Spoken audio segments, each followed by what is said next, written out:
캐러밴이라는 단어를 들었을 때 이런 캠핑카가 떠올랐다면 영상을 끝까지 보셔야 합니다. 사막에서 무리를 지어 이동하던 상인들 또는 순례자들의 무리를 가리키는 말이 있습니다. 바로 캐러밴입니다.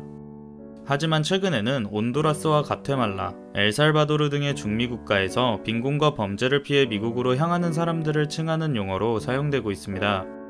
2013년에 시작된 캐러밴 행렬의 참가자 수는 매년 증가하고 있는데요. 특히 2018년 10월 수천 명에 달하는 온두라스의 이주민들이 미국으로 향하며 전 세계의 주목을 받게 되었습니다.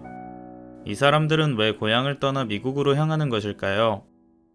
먼저 중미 국가의 상황을 살펴보겠습니다. 온두라스는 2009년 군부 쿠데타 이후 극심한 빈곤과 범죄를 겪고 있습니다. 세계은행에 따르면 온두라스에서 하루 2,150원 이하로 생활하는 빈곤층의 비율은 2009년 58.8%에서 2012년 66.5%까지 증가했으며 살인율은 10만 명당 43명에 달합니다. 온두라스의 이웃나라 과테말라와 엘살바도르 또한 상황은 비슷합니다.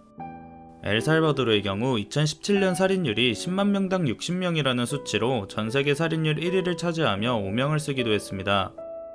캐러밴의 여정은 쉽지 않습니다. 캐러밴은 온두라스의 산 페드로술라를 시작으로 미국과 접경하는 멕시코 티후아나까지 4,300km가 넘는 거리를 걸어서 이동하는데 이들은 탈수와 열사병 등 위험에 노출되어 있습니다. 캐러밴은 먹을거리는 물론이고 잠자리와 식수 또한 부족한 상황입니다. 그들이 지나가는 지역의 주민이나 민간단체가 제공하는 구호물품이 그들에게 전부입니다. 그럼에도 불구하고 그들은 뜨거운 태양 아래 하루 약 32km를 이동하는 것으로 알려져 있습니다. 캐러밴 모두에게 미국으로 향하는 길이 열려있지 않습니다. 간신히 미국 국경에 도착해도 합법적으로 미국에 입국하려면 난민 신청을 통해 난민 지위를 얻어야 하는데 하루 100명 정도로 심사를 제한하다 보니 수개월에서 수년씩 심사를 기다려야 합니다.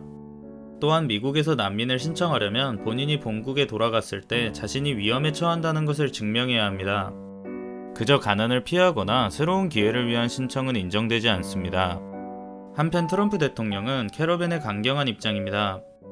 트럼프 대통령은 캐러밴을 침략자로 규정하며 미국 국경을 넘는 것을 막겠다고 말한 바 있으며 캐러밴의 고국으로 돌아가라고 촉구한 바 있습니다.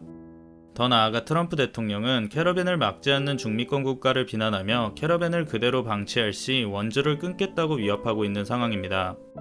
이러한 상황 속에서 캐러밴의 입지는 더욱 좁아질 전망입니다.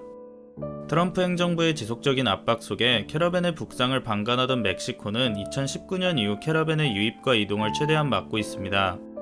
캐러밴에 대한 멕시코 현지 여론 또한 악화되고 있는 실정입니다.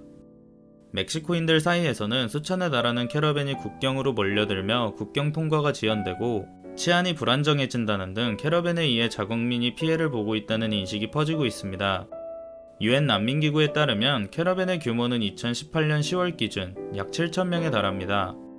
하지만 대대적인 언론 보도와 각종 SNS 등을 통해 그 규모는 더욱 확대될 것으로 예상됩니다.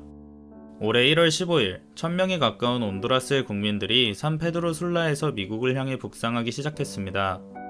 이들의 운명은 어떻게 될까요?